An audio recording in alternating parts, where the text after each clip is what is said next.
Naka-off ka eh. Ayan. Sige nga boy, paanda rin mo muna.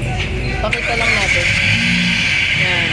Good morning. So, yan. Solusyon na natin itong medyo palyado mga boss, ano. Ayan. Yan yung under niya. Suzuki Swift Gen 1. Ayan. Alam mo ba sa scanner boy? Anong code?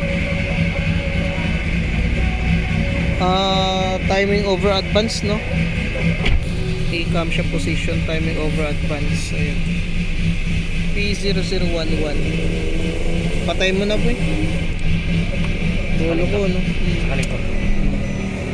Tingnan mo boy kung po pwede nating sa actuation test yung i-retard o i-advance yung timing. Advancing timing. Advancing timing.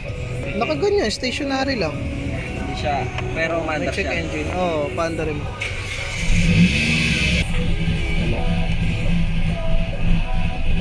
BBT gap.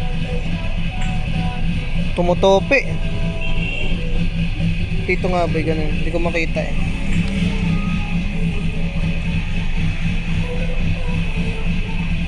Injection pulse lang 'to eh. BP desired map ignition advance. Walang spark advance. Wala ka makatulong yung fuel system nga natin.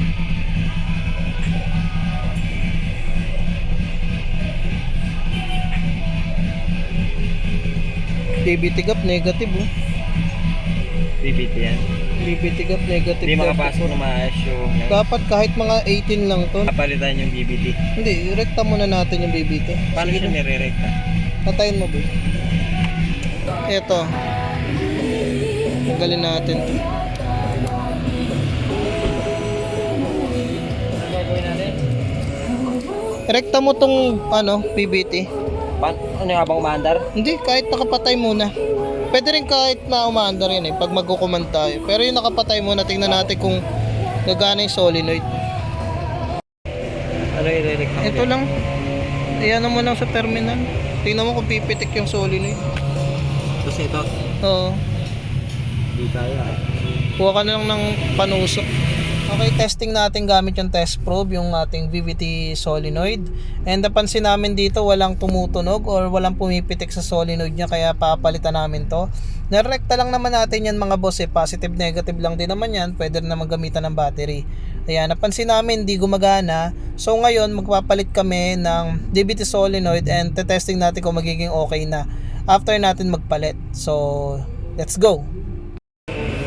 Tatlong tornilyo lang naman to. Ha? Tatlong tornilyo lang tapos 40 na mm na bungee bolt. Tapos pwede na natin matanggal yan.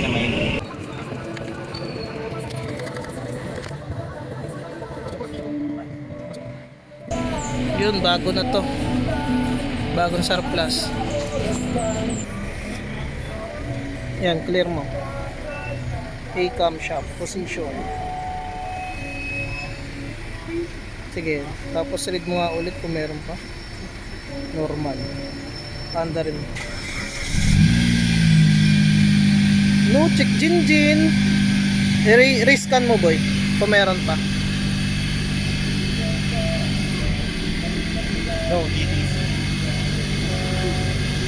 Taas na lang minor no.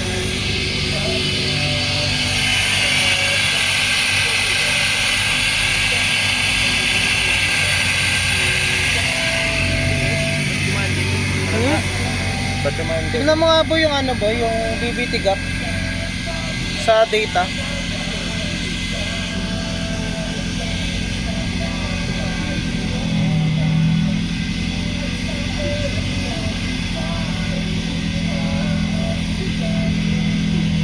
Ayun, 18. Goods na. Goods to. Okay, goods to. Ayos. Palamigin lang natin, sir. Palitan na lang natin. Palitan na lang natin. Sir. Oo. Baka stock up na na-ACB niyan eh. Okay na to. Okay.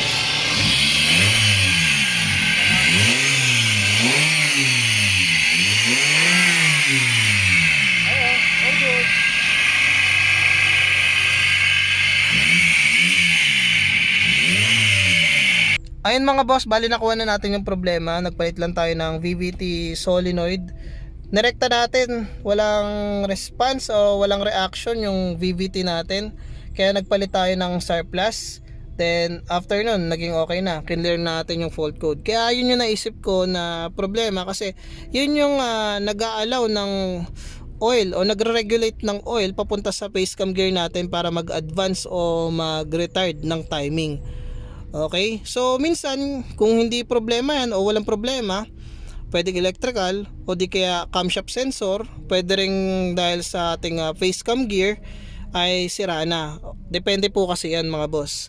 Kaya yun, pinakita ko sa inyo kung ano yung naging problema dito sa Suzuki Swift na Gen 1. Nakuha kaagad natin mga boss. Mabuti naman, nakuha kaagad. Okay, so inaayos kasi to yung makina niya. Tapos ayun, pag andar, palyado siya. So yun, hindi lang mga spark plug, hindi lang mga coils sa may problema. Kapag kapalyado, maraming pwede maging dahilan, kaya dapat alamin din natin. Okay, maraming salamat po.